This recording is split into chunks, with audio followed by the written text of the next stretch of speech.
తాజాగా ఓ యువతి ఫిర్యాదుతో మణెమ్మ బస్సుని ప్రత్యేకంగా పరిశీలించిన హైడ్రా కమిషనర్ రంగనాథ్. హామీ ఇచ్చిన విధంగా 48 గంటల్లో కూల్చివేస్తామని చెప్పిన రంగనాథ్, రామ్నగర్ నాలా డ్రైనేజ్ పై కూల్చివేతలు ప్రారంభించిన హైడ్రా అధికారులు.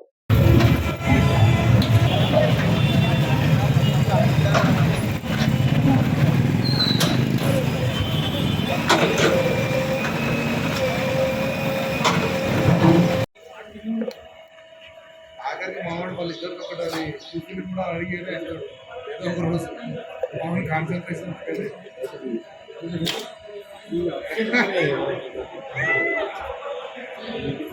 అసలు అదే రోజు అంటే మనోడు ఇంకా పోతా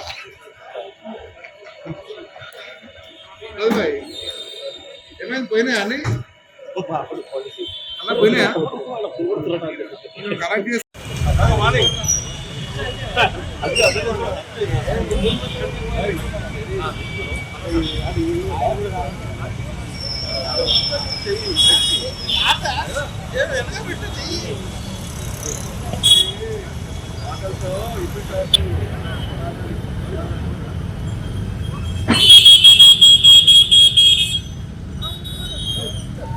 కానీ నాకు ఇది గ్రేడర్ తింటాను ఆడు రోడ్డు బ్లాక్ చేసి కళ్ళు